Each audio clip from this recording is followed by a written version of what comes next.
عقل کے مطابق بھی. آپ کہیں گے کیسے؟ توجہ رکھنا، میں ایک حدیث پاک کو دوسری کے ساتھ ملا کر سمجھاؤں گا. ہم دن میں ایک دن میں 5 نمازیں پڑھتے ہیں، اس میں فرض کتنے ہیں؟ فرضوں کی رکعتیں گنے نا تو وہ بنتے ہیں 17. گنواؤں؟ 2 رکعت صبح، 4 رکعت ظہر، کتنے ہو گئے؟ 4 رکعت عصر، کتنے ہو گئے؟ اور 3 رکعت مغرب، کتنے ہو گئے؟ 13. اور 4 رکعت عشاء، کتنے ہو گئے؟ 17 رکعت بنتی ہیں. اس کے ساتھ ہے وتر. وتر کتنے ہیں؟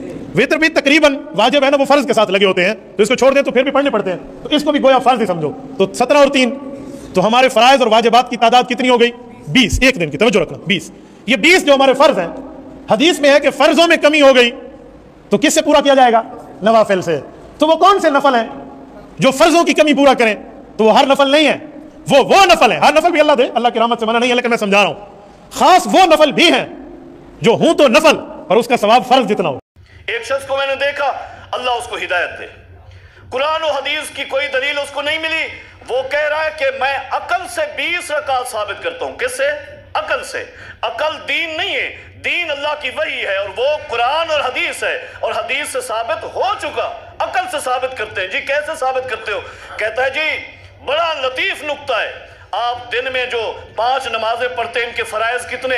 17 ہیں. 2 رکعت فجر کے، 4 ظہر کے، 4 عصر کے، 3 مغرب کے، 4 عشاء کے، یہ کتنے ہیں؟ 17 رکعت ہیں.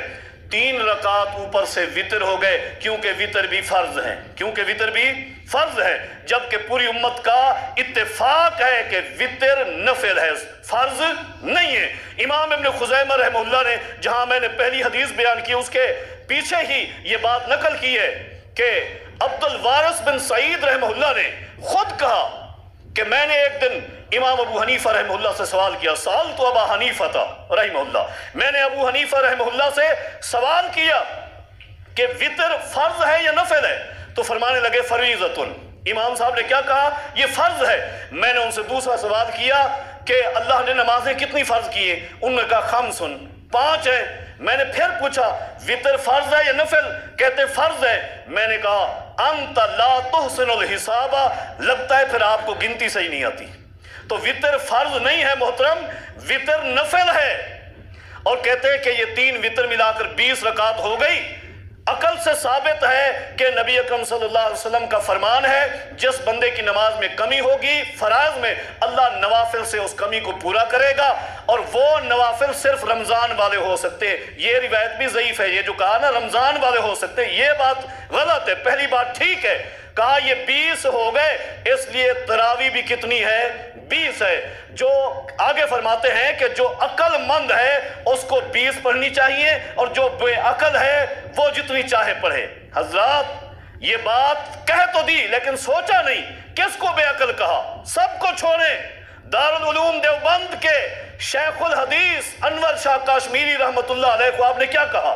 دارالعلوم دیوبند کے بانی اول قاسم نانوتوی رحمہ اللہ نے خود لکھا کہ 8 رکعت معتبر ہے، 20 غیر معتبر ہے. آپ نے کیا کہا ہے ان کو؟ عبدالحی لکھنوی حنفی رحمہ اللہ نے کہا کہ 11 رکعت درست ہے، 20 ضعیف سند ہے.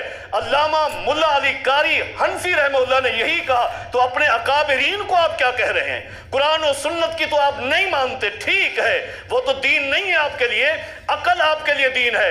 حضرات عقل مند انسان وہ ہوتا ہے جو اپنی عقل کو شریعت کے تابع کرے. یہ کوشش کہ شریعت کو عقل کے تابع کرے، یہ کوشش بے عقلی ہے، احمق پن ہے. شریعت کے تابع عقل کو کرنا پڑتا ہے. شریعت نے نبی صلی اللہ علیہ وسلم کا قیام اللیل بتا دیا ہے، تعداد بھی، طریقہ بھی، سب کچھ بتا دیا.